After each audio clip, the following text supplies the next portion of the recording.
Assalamualaikum warahmatullahi wabarakatuh. Rian Septian Anwar di sini, sebagai dosen mata kuliah Audit Teknologi Informasi. Oke, dalam pertemuan pertama, kita akan membahas tentang pengantar audit teknologi informasi itu sendiri. Oke, apa sih yang menjadi, pengertian dari audit teknologi informasi? Ya, di mana menurut Ron Weber, itu audit teknologi informasi adalah proses pengumpulan dan penilaian bukti-bukti untuk menentukan apakah sistem komputer dapat mengamankan aset, memelihara integritas data, dapat mendorong pencapaian tujuan organisasi secara efektif, dan menggunakan sumber daya secara efisien. Nah, informasi ini ya tentunya kita akan, butuh banget untuk audit teknologi informasi, di mana pada, zaman modern ini banyak teknologi informasi yang sudah, eee, enak digunakan gitu. Tapi dengan tidak menutupkan untuk auditnya. Oke, terus tujuan dari audit teknologi informasi ini, yaitu tujuan pertama adalah kesesuaian, ya. Pada kelompok tujuan ini, audit teknologi informasi difokuskan untuk memperoleh kesimpulan atas aspek kesesuaian, yaitu kerahasiaan, integritas, ketersediaan, sama kepatuhan. Nah, yang kedua, poin B, yaitu kinerja atau performance. Pada kelompok tujuan ini, audit sistem informasi difokuskan untuk memperoleh kesimpulan atas aspek kinerja, yaitu efektivitas, efisiensi, terus kehandalan. Ya, tujuannya dari teknologi informasi ini ya cukup eh, sesuai lah dengan apa yang kita perlukan. Contoh misalkan ada teknologi informasi yang harus dapat goals-nya gitu, apakah dia efisien atau efektivitas atau kehandalannya seperti apa. Jangan sampai ketika sudah di-launching, sudah, di-publish, ternyata banyak kekurangannya. Nah, itu dari situ kita audit kinerjanya seperti apa, terus kesesuaiannya seperti apa. Ya, yang tujuan audit teknologi informasi menurut Ron Weber sendiri, yaitu untuk mengamankan aset. Poin kedua, menjaga integritas data. Poin ketiga, menjaga efektivitas sistem. Poin keempat, mencapai efisiensi sumber daya. Jelas, mengamankan aset. Ya, dari audit ini kita amankan, terus menjaga integritas data yang jelas. Terus menjaga efektivitas sistem, terus menjaga efisiensi sumber daya, itu udah pasti. Oke, keuntungan audit. Nah, menilai keefektifan aktivitas dokumentasi dan organisasi. Nah, contoh misalkan, bagaimana sih aktivitas dokumentasi dalam organisasi ini, keuntungan di audit ya. Apakah dia, aktif ataukah memang monoton, hanya di sana tidak ada kegiatan aktivitas atau keefektifan, apa aja, banyak, bocornya atau dan sebagainya lah. Ya memonitor yang poin kedua, memonitor kesesuaian dengan kebijakan, sistem, prosedur, dan undang-undang perusahaan. Ya ini untuk audit secara umum ya. Itu terus mengukur tingkat aktivitas dari sistem, terus mengidentifikasi kelemahan di sistem yang mungkin mengakibatkan ketidaksesuaian di masa datang. Nah, ini sering terjadi.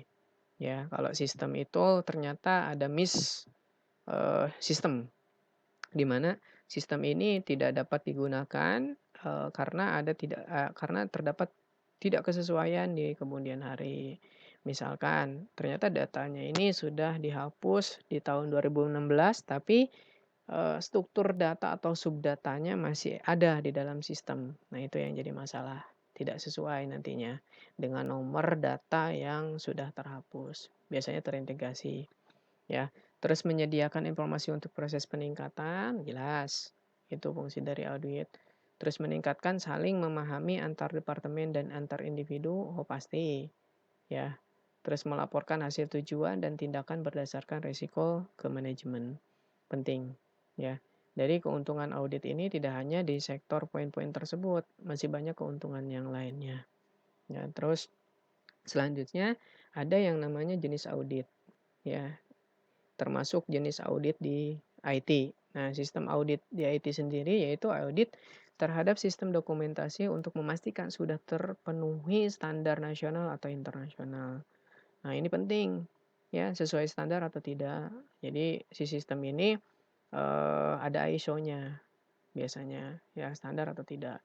Terus compliance auditnya untuk menguji aktivitas implementasi dari kebijakan, prosedur, kontrol, dan unsur hukum yang ada.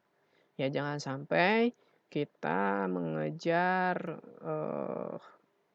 efektivitas atau mengejar, wah ini harus launching atau harus publish, tapi tidak dilihat kebijakan, terus kontrol hukum, unsur kontrol dan unsur hukumnya tidak dilihat. Nah, terus yang poin ketiga ada produk atau service audit. Untuk menguji suatu produk atau layanan telah sesuai seperti spesifikasi yang telah ditentukan dan cocok digunakan. Nah, ini penting juga. Takutnya pas ketika kita udah publish ternyata nggak sesuai dengan pasara atau sesuai dengan di lapangan, ada beberapa poin yang tertinggal. Nah, itu repot juga ya. Oke, lanjut. Siapa sih yang diaudit? Nah, ini yang pertama manajemennya. Itu perlu diaudit manajemennya, terus IT manajernya, terus IT spesialis kayak networknya, masuk ke dalam database, sistem analis, programmer, terus technical support. Nah, terus yang terakhir itu yang harus diaudit dari sisi user. Oke. Nah, siapa yang mengaudit? Nah, tentu saja ada pakarnya di bidang audit ini. Contoh, misalkan kalau dari internal audit, ya, dilakukan oleh atau atas nama perusahaan sendiri. Jelas, biasanya untuk manajemen review atau tujuan internal perusahaan. Nah, poin selanjutnya ada lembaga independen di luar perusahaan. Misalnya, kita pakai pihak ketiga. Ya, ini dilakukan oleh pihak yang memiliki kepentingan terhadap perusahaan atau third party auditnya dilakukan oleh pihak independen dari luar perusahaan, misalnya untuk sertifikasi ISO dan lain-lain. Ya, ini biasanya yang ngadain kalau yang pernah tahu Sucopindo dan sebagainya itu biasanya ada audit-audit seperti ini. Oke, lanjut. Tugas dari auditor sistem informasi sendiri.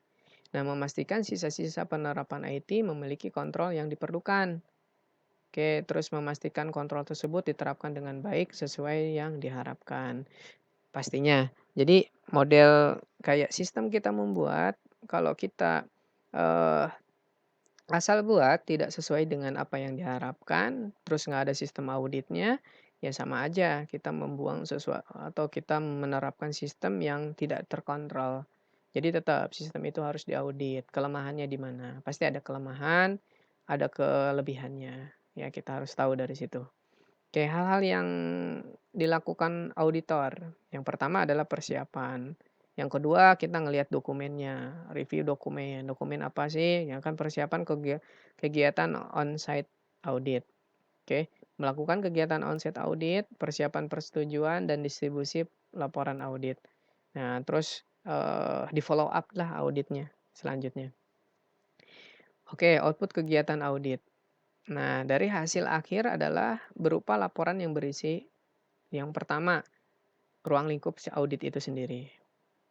Di mana ya harus sesuai dengan apa yang kita audit ruang lingkupnya. Jangan sampai kita mengaudit sistem A ternyata disebutkan di ruang lingkup sistem B. Ya tidak sesuai lah. Ya, terus metodologinya. Menggunakan metodologi apa? Ya, ada banyak metodologi, silakan cari. Terus temuan-temuan, nah ini yang patut kita ketika audit ada temuan-temuan itu dicatat. Temuannya seperti apa, nanti akan dilaporkan gitu. Misalkan ketidaksesuaian ya atau bukti-bukti pendukung, syarat yang tidak dipenuhi, lokasi, tingkat ketidaksesuaian. Misalkan lokasinya oh ternyata bukan di situ, tingkat ketidaksesuaian sama seperti itu. Terus kesimpulan, tingkat kesesuaian dengan kriteria audit, efektivitas, segmentasi, pemeliharaan dan pengembangan sistem manajemen rekomendasi. Itu audit. Terus ada keterampilan yang dibutuhkan, ya yang pertama yang jelas audit skill-nya. Kalau nggak ada kemampuan untuk mengaudit skill ya buat apa, ya. Tidak bisa dia mengaudit gitu, karena tidak ada kemampuan itu. Nanti akan ya sembarangan juga, ya. Contoh misalkan dari audit skill itu ya kita ngambil sampling, ya, terus komunikasi, melakukan interview bahkan atau mengajukan pertanyaan, mencatat, notulen dan sebagainya.